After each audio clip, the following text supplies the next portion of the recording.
Hey everyone, and welcome back to our Behind Her Brand Leadership Talk series.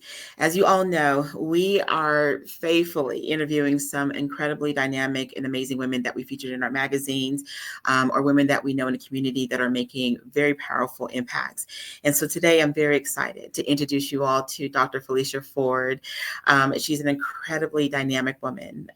We featured her in a magazine, and if you have seen some of our postings over the last few months, we posted about her book and different things that she does. And I'm excited to have her here today because in today's climate, leadership is such a huge thing. And she's a female leader that I respect and that I believe will impact all of you guys in a really powerful way. So thank you for joining us today. Thank you for having me, Miss Kimberly. It's a pleasure. No, it's definitely our pleasure. So I'm looking forward to jumping into what we're going to cover today. All But right. before we do, tell us a little bit about who Dr. Felisha Ford is. Wow. Okay. So, as far as what I do, I am currently serving as the president of Jake's Divinity School.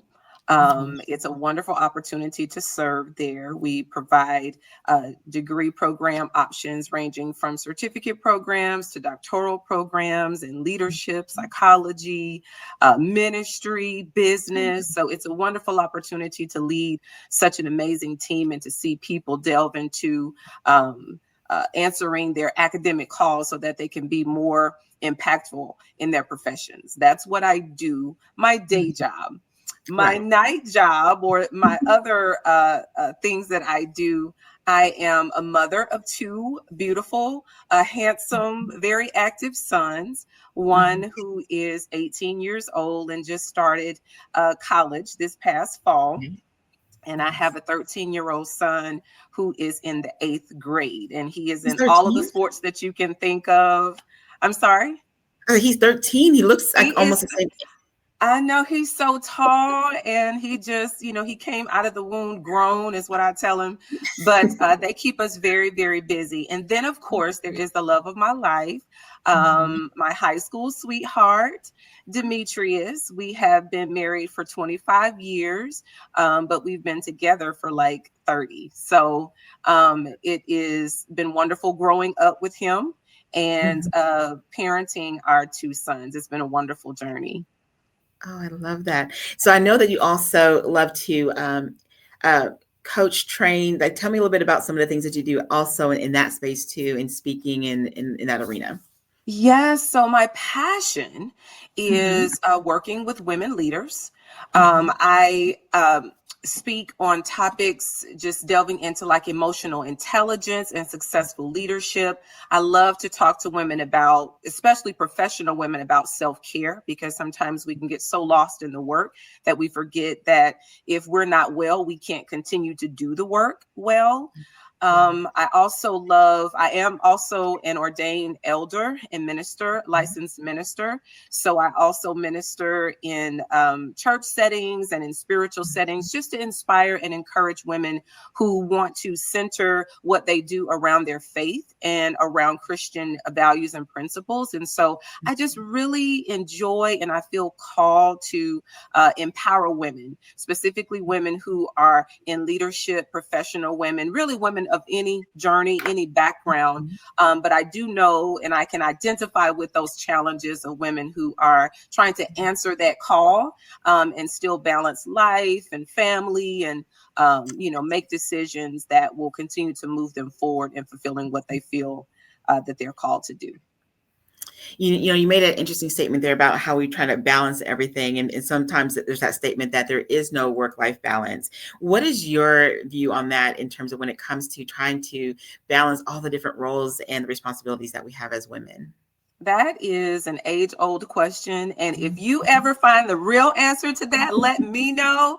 But I will share with you my humble opinion. Yeah. I have found in my own journey, leadership journey, just as a woman who has all of these different responsibilities and hats to wear on any given day at any given time, that I have not been able to find what many would consider to be a work-life balance. Like, I'm not able to give 50% at work, 50% at home, and balance that out just perfectly. What I have found works better for me, or best for me, is to prioritize what's most important to me at any given time. Right. My family, I've been very blessed to have a family who understands the responsibilities that I have outside of my home. But they also know, and I'll share this. I actually had my oldest son, the 18-year-old, to really affirm me a few days ago. And it wasn't even something I was asking him for, but we were riding together in the car, and he just began to affirm me. And he began to share with me. He said, "Mom, as busy as you are and as many responsibilities as you have," he said, "I don't know how you do it, but you never make me feel like you don't have time for me. You always plan to be there to support us, to do whatever you need to do. And when you can't, you communicate it to us in such a way where we can't help but to understand and grant you grace." And so that made me feel good, and it helped me to, it just affirmed me in my understanding and my execution of my understanding of work-life balance. It's setting priorities for me on a day-to-day basis. One day, or for a large portion of my day, I might have to be solely working on a project for work. But then there are other days and other times where it's solely family time. And when it's family time, it's family time. And I do the same thing. I provide those same opportunities for the team, that I work with. I always make sure I help them to understand and know that family is important, and making sure that they can balance in their own understanding of what that is, that they take time for themselves, their work, their families, their hobbies, whatever's important to them. And because we have to be holistic in the way that we live our lives. So I'm sure that you had to kind of work through to get to the point now where you really understand about making things a priority. What would you say to that woman that kind of feels like she still kind of toe dips in different spots? Like when she's supposed to be with family, she's still checking that phone. She's still like trying to let me do a quick email, what would you say to that person about how to really get to a place of really being fully present when she's in one setting, and also fully present when she's, in that next setting? That's a great question, because I've done both. Yeah. I've been the one on the cruise, waking up early in the morning before everybody else gets up with that work laptop, trying to respond to emails, and then acting like I was asleep all along. I've been there, and then I've also been the one who said, "You know what? I'm going to totally unplug. And whatever happens, happens." I think as women leaders, and just women in general, we have to give ourselves grace. And we have to understand that, the world does not rise and fall on us. Like, it is okay to, unplug, to remove yourself and say, for this time, I'm just going to focus on me, or I'm just going to focus on my family. And, I'm learning, the older that I'm getting and the more life that I'm living and seeing my children go older, that moments are fleeting. Yes. And if we are not present, if we are not fully present, we will miss it. And life will pass us by, and we will have a lot of regrets, and no one wants to live with those regrets. So I just want to encourage anyone who's listening, be present as much as you possibly can. You owe it to yourself. You owe it to the people who love you. You owe it to the people that you love, to be present and just to enjoy that moment, because you will never get that moment back again.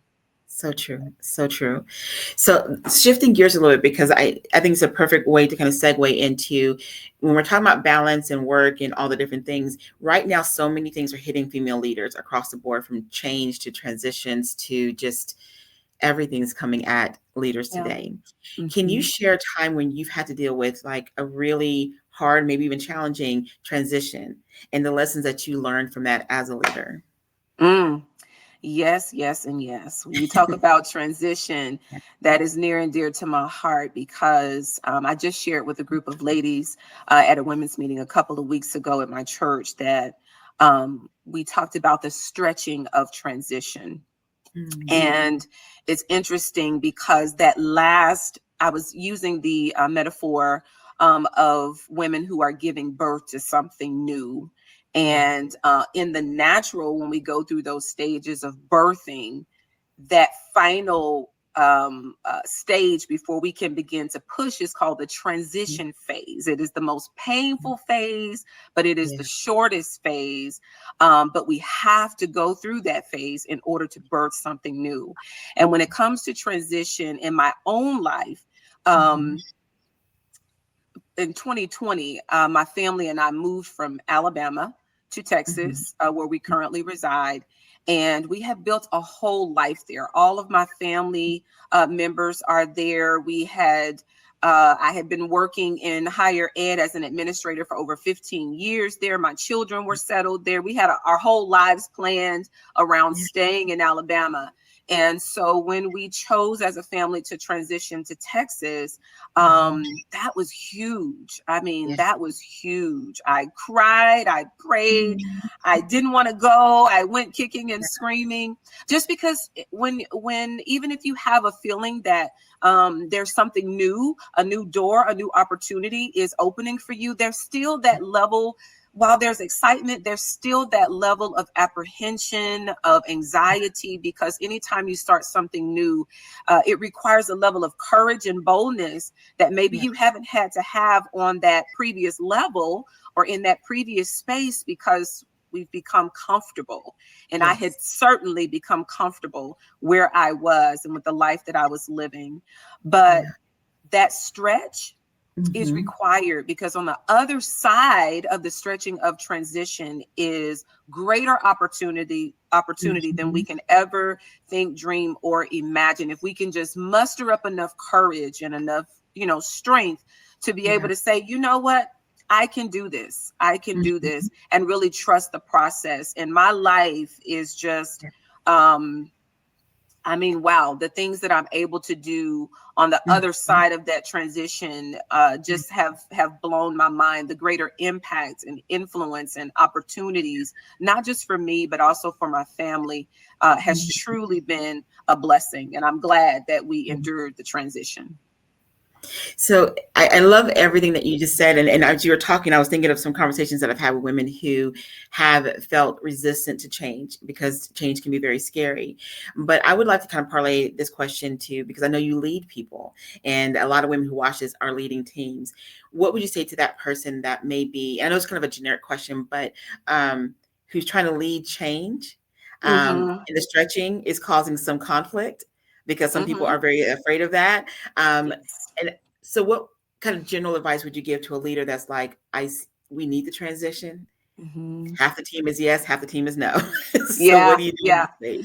You actually just hit the nail on the head of the initial thing that came to my mind when you asked the question. You said half of the team says yes, half of the team says no to the change. That is so common as a leader who is leading a team in organizational change, system change, structural change. You're bound to have team members, some who are on board, some who are not on board. I think the most important thing to remember as a leader is that not everybody is going to be able to withstand the transition. And it's being able to determine who is willing to go and who is not willing to go, and what types of tough conversations or tough decisions have to be made during that time, because we can't be reaching backwards and reaching forward at the same time. So we have to make sure we do our due diligence as leaders to either effectively communicate the vision, the reason, the why for the change. I have found in my leadership journey that whenever we are embarking upon change as an organization, as a school, a business, whatever capacity in which we're leading, that if we can communicate effectively to the team that we're leading, the why, and then the potential outcome of that change, of that shift, it helps to kind of soften the blow of the change. And then if they also have some level of buy-in, to some Mm-hmm. of the aspects of the change. That also helps. But even in that, unfortunately, there are some who just will not be able to endure the Yeah. change. And so it's just being able as a leader to discern how to present the change, Mm-hmm. Mm-hmm. how much power, if you will, to give to those we are leading to speak into the change, and Yeah. then determining who will be able to endure the change and who will not. Exactly. Oh, that's good. I love what you said on that. So as you've been on your this leadership journey, and like you mentioned, doing it for so many years, how do you yourself develop yourself and keep sharpening the things that you know you need to grow and challenge yourself in as a leader? What do you do? Great question. I am an avid reader. I love to read. Mhm. It helps to sharpen me. It helps to keep me abreast on things that are going on in the world. I love reading self-help books, leadership books, Mhm. because I know that, as I mentioned at the top of our conversation, that we cannot be effective leaders if we're not leading ourselves first, if we're not strengthening ourselves, making sure that our cups are remaining full so that we can continue to pour out to those that we are leading. And so I do a lot of reading and just making sure that I pour back into myself. I Yeah. also go to a counselor whenever I feel like I need to sit down and just pour out. Maybe I'm full Yeah. of things that are going on in my life, and I don't want to burden my team or my husband, or and so I schedule that time to speak with my counselor, which is always such a Mhm. great, liberating, cathartic type of experience for me. It Yeah. refreshes me. And then also on the natural side, I love getting massages because, Mhm. as women too, we have to, sometimes we bear tension and that type of thing in our bodies, and we need time to be able to relax. And then, of course, because I center myself around my relationship with Christ, I make Mhm. sure that I set aside time for meditation and prayer and Bible reading, which also refills and refuels me. I love spending time with my family as well, and Yeah. so those are the kinds of things that I do to make sure I Yeah. stay full and kind of stay on the cutting edge. I also will encourage anyone watching to stay on the cutting edge of the sphere of influence, the leadership that they Mhm. have, to make sure that Mhm. you attend conferences, and Yeah. just kind of make sure that you stay in the know and stay aware of what's happening in that area of your expertise. It sounds like based off of what you just shared, you make self-care a big priority for you yourself as well. And I know it seems like it's a constant topic about that, self-care, that people are still trying to find how to make that a priority. How did you learn over the course of your leadership journey to make that, and I'm assuming a non-negotiable, like taking care of yourself? How did you come to that place for yourself? That's another great question. I learned the hard way. So a couple of years ago, I started having this severe back pain that just would not go away. Neck, back. I mean, I was constantly taking pain pills. It was just almost unbearable. Mhm. And so I started going to the doctor to get seen. Had to start going to a chiropractor, and they told Mhm. me, they said, nothing is really wrong with you. Well, Mhm. thank God for that, but Right. the main thing was that they were saying you are holding your tension, your stress, Mhm. in your back and in your neck. And they began to share with me, they said, when you get stressed, your shoulders go up and you probably don't even realize it, but you're Yeah. putting pressure on your back and on your neck. And so that is why you are constantly in pain. So no pill is going to solve that. No, Mhm. I can, pop your neck and do all the things that the chiropractor does. But at the end of the day, they were like, you're going to have to manage your level of stress.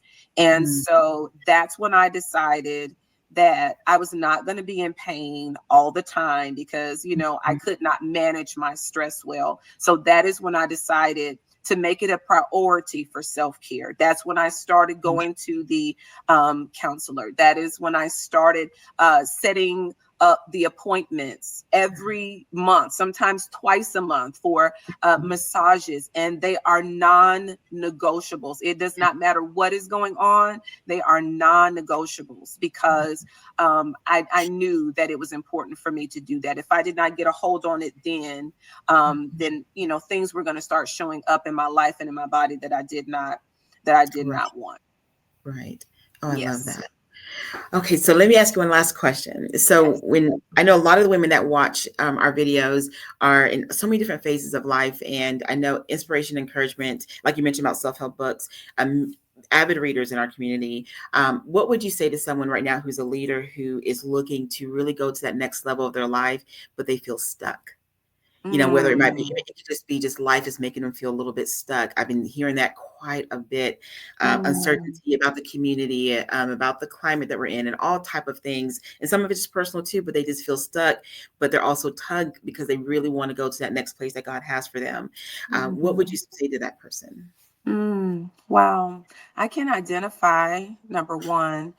Um, I think that I would probably say to that person who feels stuck, who just feels like because of the climate and things that are going on in their lives, that, you know, things are kind of dark, they're kind of unclear. They don't know Mhm. kind of where to go, how to get out. Um, I would say number one, know that things will not always be like this. Mhm. Um, there has to, I would say, find hope, like search for it, find hope. Mhm. It's like being in a dark place, but you know that there's a light switch across the room. You might Right. have to stumble, you know, Yeah. to try to find it, but it's worth stumbling in the dark to try to find it so you can turn that light switch on, so that you can find the hope and the light and the clarity and the Mhm. joy that you need to get out of that unstuck place.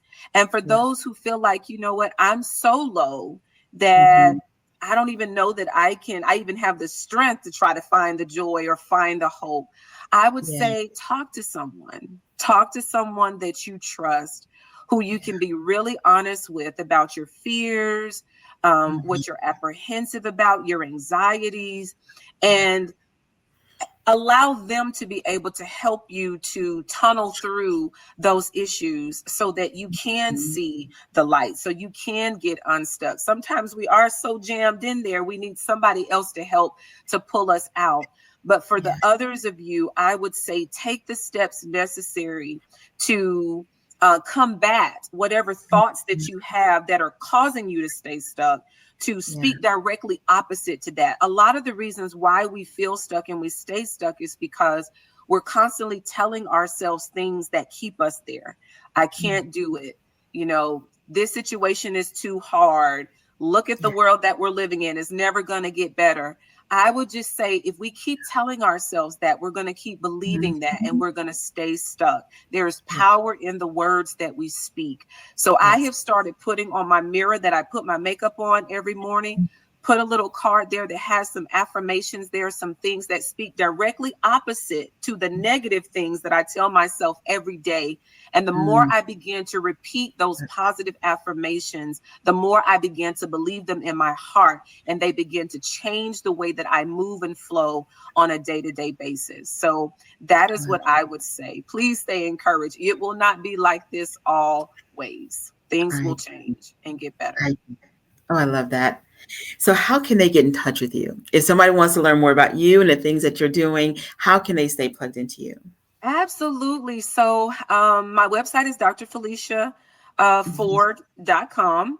And then I'm Mhm. also on Instagram at Dr. Felisha Ford, and Facebook Felisha Ford. So they can reach me there. And if they want to learn more about Jake's Divinity School, they can visit jakesdivinity.org. I always have to give a shout out for Jake's Divinity School. Of course, we're going to make sure we include all that information as well. And I appreciate you so much for taking time out of your busy schedule to impart such incredible wisdom as always. And I appreciate you very much. Thank you. My pleasure. My pleasure. Thank you, and continue to do the awesome work that you're doing, Ms. Kimberly. I appreciate you.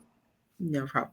And ladies, I hope that you enjoyed this interview. I cannot wait to see the different comments and things that you are going to share, because you guys love, love, love, love when we do these. And I want to encourage you to reach out to her, follow her, connect with her, because one of the things that we hear often and faithfully at a lot of our events is people are always looking for good leaders that they can follow. We're not looking for perfect. We're not looking for that. We're looking for people that really and truly love God, love family, and they love the work that they do. And so Dr. Ford is someone I would encourage you to connect with. So many blessings to each of you, and we will talk to you soon.